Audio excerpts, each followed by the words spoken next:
Hello साथियों, जैसा कि ये अलजेब्रा की सेकेंड क्लास है और मैंने पहली क्लास में आपसे डिस्कस किया था कि कैसे, जरा ध्यान दीजिए, कैसे आखिर हम जो है अलजेब्रा में हम क्या पढ़ते हैं। तो अगर आपको थोड़ा सा आइडिया हो, अगर आपकी कल की घटना याद हो, तो जरा देखिए। In the first class we discuss about algebra में हम बताओ क्या, वी डिस्कस अबाउट कांस्टेंट और वेरिएबल्स होते हैं। इन्हीं का adjustment is called as algebra. बाद में ये वेरिएबल्स दो प्रकार के होते हैं, एक होता है बताओ क्या डिपेंडेंट, एक होता है इंडिपेंडेंट। जैसे अगर आपको याद हो, मैंने कहा था y equals to f x में, बताइए मुझको x क्या है, बोलिए। This is called as independent and this is called as क्या, बताओ डिपेंडेंट। फिर मैंने कहा इंडिपेंडेंट, इंडिपेंडेंट और कांस्टेंट के आधार पे हम लोगों ने चार चीजें पढ़ा था। The first was called as, repeat करिए, एक्सप्रेशन हिंदी में व्यंजक, उसके बाद फंक्शन इसका मतलब फलन, तीसरा होता है बताओ क्या इक्वेशन मतलब समीकरण, चौथा होता है इनइक्वलिटी। इतना डिस्कस करने के बाद मैंने आपको पढ़ाया था बताओ क्या, बोलो पॉलिनोमियल्स क्या होते हैं। अगर आपको याद हो तो मैंने कहा बताओ क्या, पॉलिनोमियल्स में चर की घात एक एक एक घटती जाएगी, अंतिम वाला पद हमेशा कांस्टेंट या चर रहेगा। इतना मैंने पढ़ा दिया। फिर उसके बाद जो आपको पढ़ना है वो ये है, बताइए क्या पढ़ना है। देखिए अब आपको पढ़ना है इसके बाद ये जो आपके सामने है, this is called as fundamental theorem of क्या, बताओ अलजेब्रा। इसको हिंदी में क्या बोलते हैं बताओ, बीजगणित का मूलभूत प्रमेय। ये प्रमेय क्या है, बहुत सिंपल भाषा में समझ लीजिए। जितनी घात होगी उतने हल होंगे। अब यहां पावर या घात का मतलब क्या होता है, जो सबसे बड़ी, जैसे मान लीजिए मैं कहूं आपसे, जैसे मान लीजिए मैं आपसे कहूं बताओ क्या, मैंने मान लो कहा आपसे कि यार ये बताइए, कहीं लिखा है बताओ क्या, मैंने पूछा आपसे बताओ क्या, a x square plus b x plus c बराबर 0। अब आप बताइए मुझको, ये एक द्विघाती समीकरण है। देखो पावर यहां 1 भी है, लेकिन इसकी मैक्सिमम डिग्री, पीसीएस में मैक्सिमम डिग्री पर भी सवाल पूछा जा चुका है। अब बताइए इसकी मैक्सिमम डिग्री जो आपकी, यही इसकी घात मानी जाती है। अब बताइए इसकी घात कितना, बताओ 2 हुआ। कल को मैंने कहा बताओ 2x³ प्लस 3x² प्लस कितना बताओ, बोलो 8x प्लस 9 बराबर 0, प्लस 9 बराबर 0। ये देखो ये भी एक बहुपद ही है। अब अगर मैं पूछूं इसकी बताइए घात कितनी है, तो आप तुरंत कहेंगे सर इसकी घात कितना, बताओ 3 है। अगर मैं पूछूं बताओ क्या, कहीं लिखा है 2x प्लस 9 इज टू 0। अब बताओ ये क्या है, बताइए ये एक घाती है, अर्थात क्या बताओ, तो इसकी एक घात है। दिस इज मोनोल, ये क्या है बताओ, मोनोटोनस नहीं कह सकता हूं मैं इसको, बोलूंगा ये घाती है। अब सुनिए ये थ्योरम क्या बोलता है, एक बार में समझिएगा आप लोग। ये थ्योरम कहता है, बहुत व्यवहारिक भाषा में लिखना चाहो तो किताब में, कि n बहुपद वाले समीकरण के हल की संख्या स्मॉल n होती है। ये किताबी ज्ञान है, लेकिन पीसीएस के एग्जामिनेशन में बहुत अलजेब्रा इजी आती है। तो ध्यान रखिए, सिंपल भाषा में, जितनी घात उतने हल। बताओ क्या कहा, जितनी घात होंगी उतने हल होंगे। अगर 2 घात है तो 2 हल होंगे, 3 घात है तो 3 हल होंगे, 4 घात है तो 4 हल होंगे। जितनी घात उतने हल, यही ये फंडामेंटल थ्योरम कहता है। अब जरा बताइए इसके आधार पर बताइए मुझको आप लोग कि अगर मैं पूछूं बताओ भैया ये एक घातीय समीकरण है तो यहां कितने हल होंगे। तो हल का मतलब होता है यहां से आप x का मान निकालते हैं। अगर पिछली घटनाएं याद हो तो जब x का मान निकालते हैं, पक्षांतर के सारे नियम याद होंगे आपको। प्लस उधर जाएगा तो माइनस, माइनस जाएगा तो प्लस, मल्टीप्लाई जाएगा डिवीजन, डिवीजन जाएगा क्या बताओ, वो क्या बोलते हैं मल्टीप्लाई, इधर जाएगा तो क्या बताओ उधर। ये सब बातें नहीं समझनी है। एनीवेज ये आता है आपको 2x प्लस 9 बराबर 0। तो ये बताओ यहां से बताओ 2x बराबर -9 आएगा, यहां से x बराबर कितना बताओ, -9/2 आएगा। अर्थात ये मान आपका -4.5 होता है। अब ये भी समझ लीजिए क्या है, जैसे ये x एक्सिस है, आप सब जानते हैं यहां होता है 0। इधर के सारे मान क्या होते हैं बताओ, पॉजिटिव। इधर के सारे मान क्या होते हैं बताओ, निगेटिव। तो आप बताइए x के -4.5 आने का मतलब क्या हुआ, कि हमारी वैल्यू जो x की आ रही है, समझिएगा आप लोग, हमारी वैल्यू बताओ क्या, 1 2 3 4 5। ये 4 है, ये 5 है। चूंकि -4.5 है, जिसका मतलब मेरे x की वैल्यू कहीं यहीं होगी। This is called as -4.5। समझ गए। तो क्या सीखा, अगर एक घातीय समीकरण है तो इसका एक मान आएगा, एक हल होंगे। अगर द्विघाती समीकरण है, आगे फ्यूचर में इसको मैं सिखाने वाला हूं, अगर ये द्विघाती समीकरण होगा तो यहां से x के दो मान आएंगे, एक को हम कहते हैं x1, एक कहते हैं x2, इसी को आगे हम अपनी भाषा में अल्फा और बीटा बोलेंगे। अल्फा और बीटा, इसे हिंदी में कहते हैं मूल, अंग्रेजी में कहते हैं बताओ क्या, रूट। पीसीएस के एग्जामिनेशन में हमेशा मूल पर आधारित, रूट पर आधारित सवाल हमेशा रहता है। तो x के जितने हल आएंगे, राइट, जितने हल ये आएंगे उतने ही क्या बताओ इसके मूल होंगे। इसीलिए जितने भी एक घाती समीकरण होते हैं वो हमेशा एक लाइन में होते हैं। द्विघाती समीकरण बताओ क्या, बोलो, देखो उनको चेक करो, कुछ ऐसे होते हैं। ऐसे होने का मतलब हुआ यहां भी x का मान मिलेगा और यहां भी x का मान मिलेगा, तो ये द्विघाती है। द्विघाती वक्र के मॉडल में होता है। अब ये है आपको बताओ क्या, नहीं सॉरी, ये है द्विघाती। अगर मैं पूछूं त्रिघाती तो ये ऐसे कुछ होता है, देखो जैसे कैपिटल N होता है, ये देखो क्या बताओ, एक मान, दो मान और कितना बताओ, तीन मान इसके बनकर के आएंगे। मेरे कहने का मतलब क्या है, फंडामेंटल थ्योरम ऑफ अलजेब्रा क्या कहता है बताओ, जितने घात उतने हल। दो घात होंगे तो x के दो मान आएंगे, तीन मैक्सिमम डिग्री होगी तो इसका मतलब तीन मान आएंगे, एक होगी तो एक मान आएंगे। आपके पीसीएस में द्विघात तक आता है, तीन घाती का लफड़ा नहीं पालते हैं, इसका मतलब मजा आएगा। ठीक है, चलिए, तो ये साथियों आपने सीखा बताओ क्या, फंडामेंटल थ्योरम ऑफ क्या बताओ बोलो, अलजेब्रा। अब हम डिस्कस करते हैं इसके बाद, देखो क्या, ये पढ़ लो, काम आपका हो गया, ये पढ़ लो बस, केवल ये पढ़ना बहुत जरूरी है। इसमें भी देखो क्या है, रिमाइंडर थ्योरम, हिंदी में क्या बताओ, शेषफल प्रमेय। फैक्टर थ्योरम, इसका मतलब गुणनखंड प्रमेय। वैल्यूज ऑफ फंक्शन का मतलब क्या है कि किसी फलन का किसी पॉइंट पर वैल्यू क्या है। जैसे मैं पूछूं आपसे, देखो आप समझ जाएंगे तुरंत क्या मैं पूछना चाहता। देखो जैसे मैंने कहा एफ, ध्यान सुनिएगा आप लोग, जैसे मान लीजिए मैंने पूछा आपसे, बताइए क्या, मैंने कहा कि यदि एफ, ध्यान सुनिएगा आप लोग, मैंने पूछा आपसे बताओ क्या, देखो मैंने कहा आपसे एफ एक्स बराबर लिखा है 2x² प्लस 8x प्लस 9, है ना। ये थोड़ा से मान लीजिए मैं उसी पेज चलता हूं। अब मैं पहले पढ़ाऊंगा आपको वैल्यू आप क्या बताओ फंक्शन, फिर उसके बाद पढ़ाऊंगा रिमाइंडर थ्योरम, हिंदी में शेषफल प्रमेय, फिर पढ़ाऊंगा फैक्टर थ्योरम अर्थात गुणनखंड प्रमेय, और फिर पिछले 4-5 वर्षों में यूपी पीसीएस में जितने प्रश्न आए हुए हैं आपके रिमाइंडर थ्योरम पे और फैक्टर थ्योरम पे, उनको करवाऊंगा इस बात की गारंटी के साथ कि आपको 100% ये याद हो जाएगा और आप एग्जाम में कर लेंगे, ये मेरा कमिटमेंट होगा। चलो और देखते हैं हम लोग यहाँ पे, चलो देखते हैं। तो हमने यहाँ बताओ क्या देखा, बोलिए, हमने यहाँ बताओ क्या देखा, हमने यहाँ देखा कि अगर मैं मान लीजिए यहाँ आता हूँ, ये पहला पेज था, ध्यान रखिएगा, ये दूसरा पेज है। आज से मैं आपको पीडीएफ भी प्रोवाइड कराऊंगा, ठीक है। चलिए अब साथियों यहाँ आइए, ये पेज नंबर 2 आपका है। जरा मुझको ये बताइए, पहले हमारी हेडिंग है value of function. Value of function, इसका मतलब किसी फलन का मान कैसे लिखते हैं। बहुत आसान है, बहुत आसान है। यदि मैं कहूं बताओ क्या, यदि मैंने कहा एफ एक्स बराबर, कहीं लिखा है बताओ क्या, 2x² प्लस कितना बताओ 8x प्लस 9। साथियों मैंने कहा यार एक काम कीजिए, आप बताइए मुझको कि इस फंक्शन का x बराबर 2 पर वैल्यू क्या आएगी। तो जैसे आप x बराबर 2 करेंगे, यहां रखेंगे, अब ये बन गया f2 = 2। तो भैया मेरे सिंपल सी बात है, जहां जहां x है वहां वहां 2 रख दो।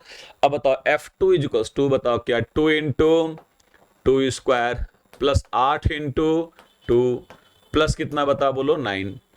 अब बताओ 2 का स्क्वायर 4 2 = 8 होता है, 8 दूनी 16 होता है और 9, 16 और 8 24, 24 9 कितना बताओ बोलो 33। ये आपका बताओ क्या वैल्यू ऑफ फंक्शन है। ये x बराबर 2 पर अर्थात ये f2 की वैल्यू है।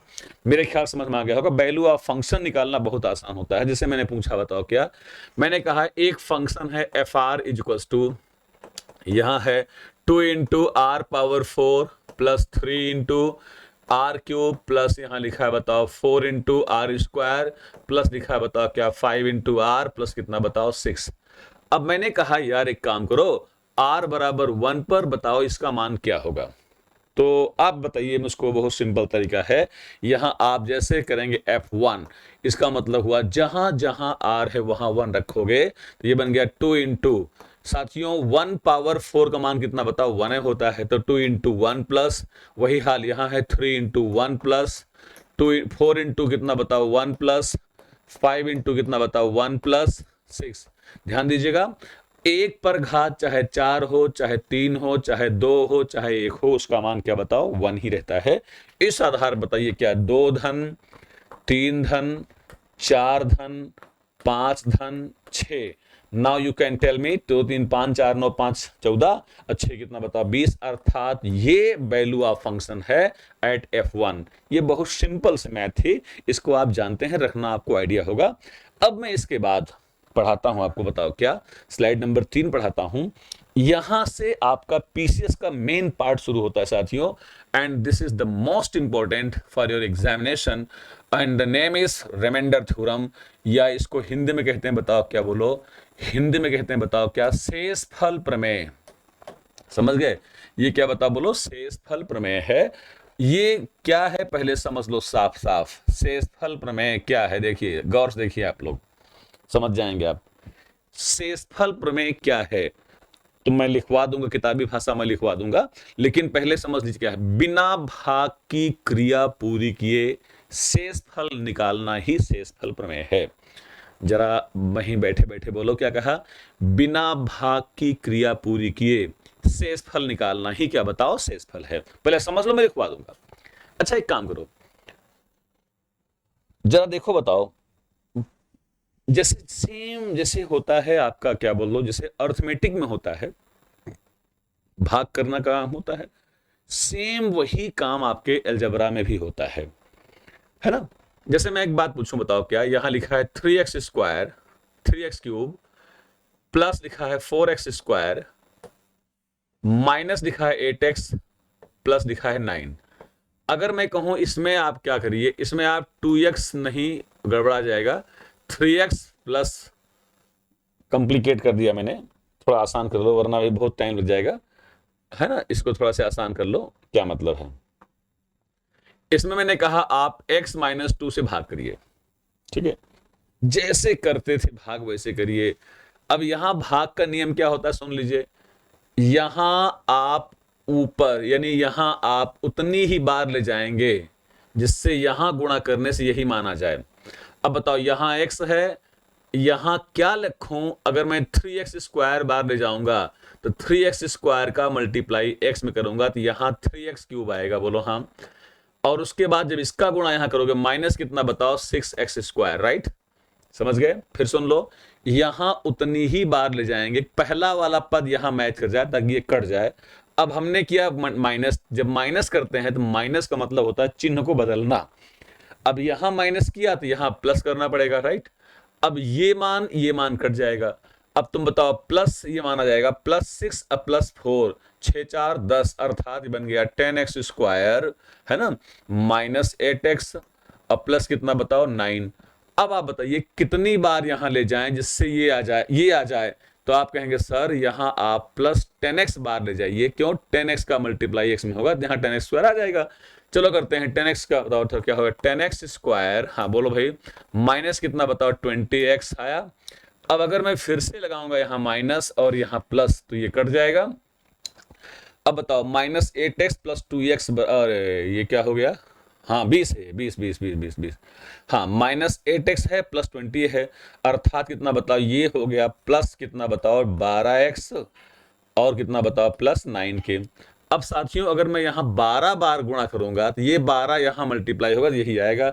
अब ये बन गया 12x माइनस कितना बताओ 12 दूनी 24 24 के।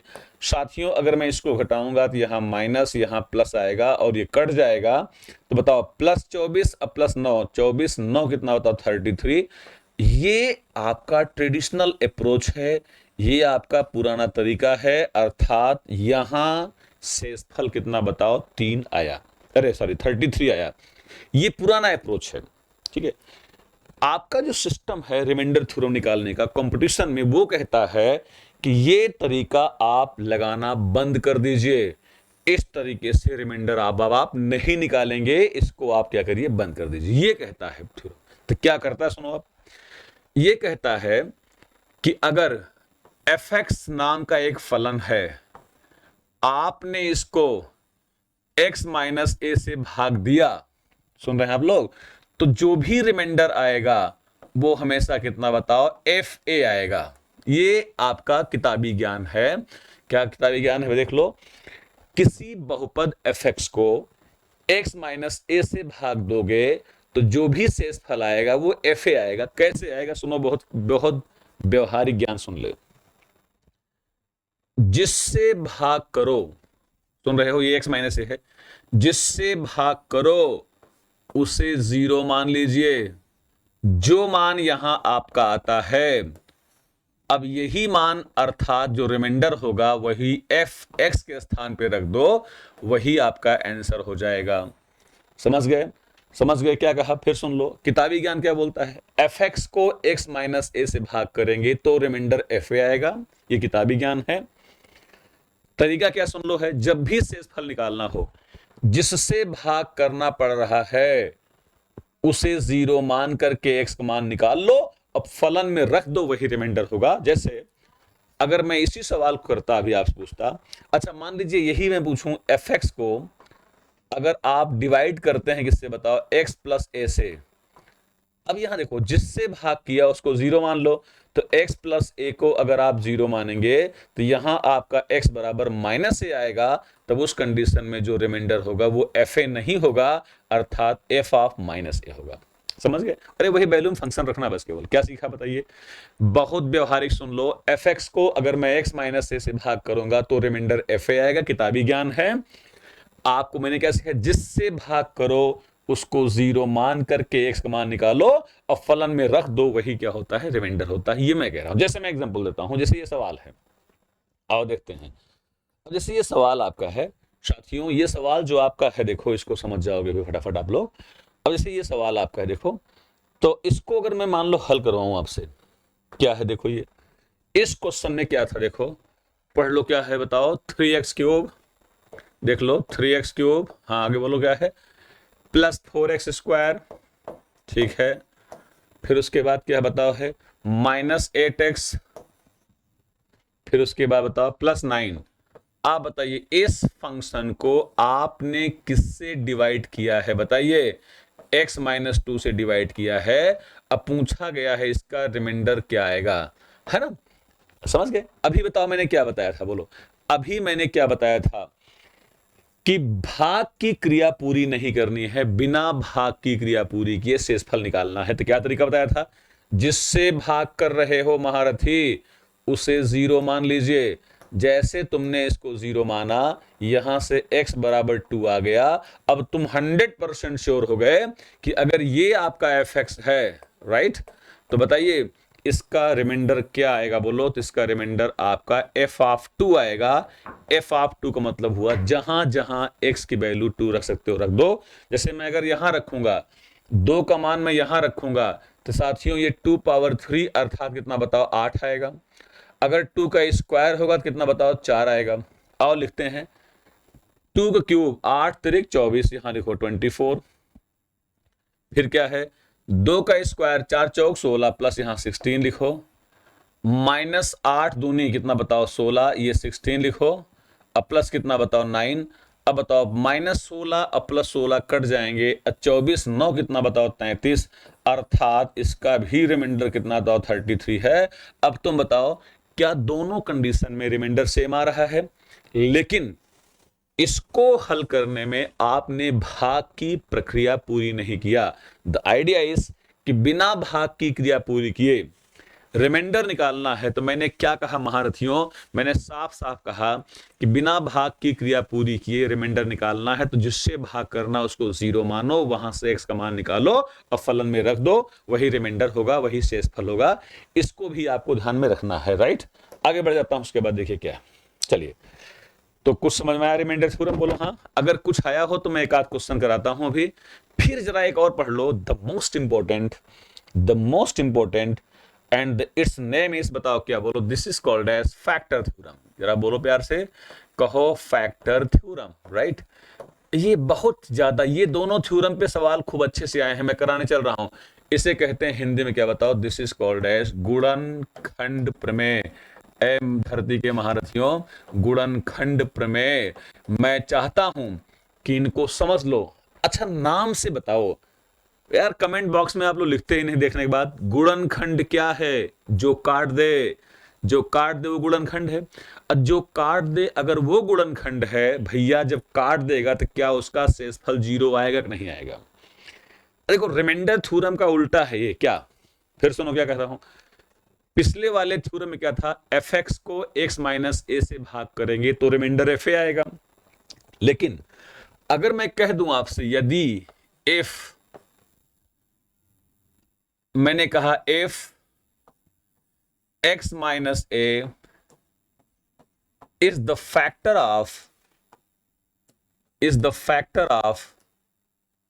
fx, then fa is equals to 0। कुछ नहीं है ये, शुद्ध हिंदी में सुन लो। यदि x माइनस ए fx का एक गुणनखंड है तो शेषफल 0 हो जाएगा। अरे यार, अगर 6 एक संख्या है, इसका गुणनखंड 2 है, तो 2 तिहाई 6, जब ये काट देगा तो क्या इसका रिमाइंडर 0 हुआ कि नहीं हुआ? 3 इसका एक गुणनखंड है, 3 6 काट देगा तो रिमाइंडर 0 हुआ कि नहीं हुआ? मेरे कहने का मतलब क्या है, जो गुणनखंड होगा वो काट देगा, और जो काट देगा तो रिमाइंडर कितना, बताओ, 0 हो जाएगा। पिछले प्रमेय में क्या था, वहां हमने x माइनस ए से fx को भाग किया था। यहां हम आपको दे रहे हैं कि x minus A F x का एक गुणनखंड है, और अगर गुणनखंड है तो काट देगा, और अगर काट देगा तो रिमाइंडर 0 आएगा। तरीका वही है, जिससे भाग करो उसे 0 मान लीजिए, यहां से x का मान निकालिए और सीधे उठा करके जो एफ ए रिमाइंडर आ रहा था उसको सीधे 0 कर दो। क्यों कर दो?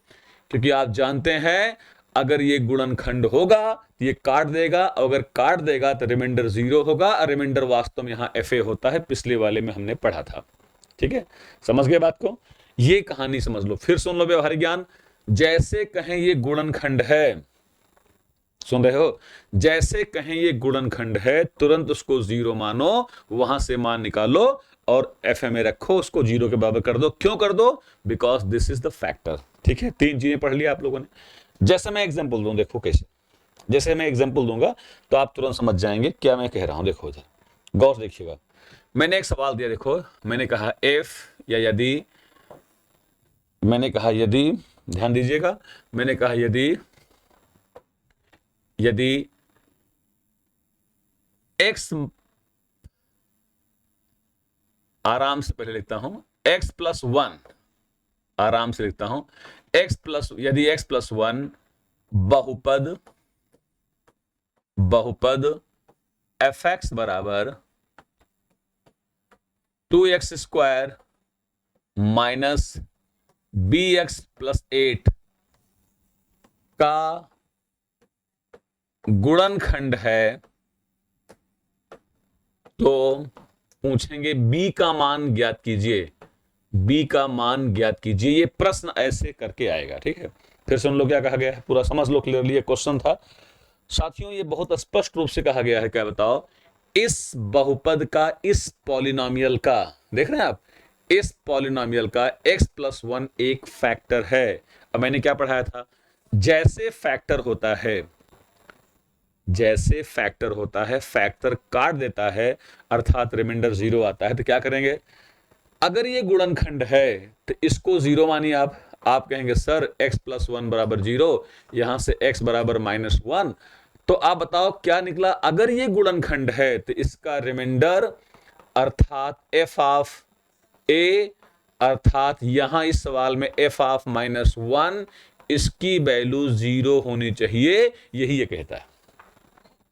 ठीक है, अब तुम बताओ अगर एफ एक्स का मान ये है तो एफ ऑफ माइनस 1 क्या हुआ, तो 2 इंटू, बताओ क्या, माइनस 1 का square minus b into minus 1 plus 8, इसका मान 0 हो जाएगा। अब -1 का स्क्वायर क्या होता है? 1 होता है। आप जानते हैं -1 का अगर मैं स्क्वायर करूंगा तो इसका मान कितना बताओ? +1 आएगा। अब बताओ 2 into 1 minus minus plus plus b, अब +8 बराबर 0 हो गया। अब 2 1 कम 2 8 10, अब ये हो गया b + 10 इज इक्वल टू 0। साथियों यहां से बताओ b इज इक्वल टू कितना बताओ? -10। इस तरीके से किसी भी अननोन का मान, किसी भी अननोन का मान आप क्या बताओ बाकायदे निकाल सकते हैं। ठीक है, ये दो फैक्टर मैंने पढ़ा दिया, रिमाइंडर थ्योरम और क्या बताओ फैक्टर थ्योरम। सवाल कैसे बनते हैं, एग्जाम्स में कैसे आते हैं, अब मैं आपको दिखाता हूं। तुरंत देखिए, गौर से देखिएगा, तुरंत समझ में आ जाएगा। देखो कैसे। अब देखो सवाल जो बनते हैं आपके यहाँ, देखो कुछ इस तरह से बनते हैं प्रॉब्लम्स में। पहले मैं आसान सवाल करवा दूं, तो पहले इस पे करा दूं।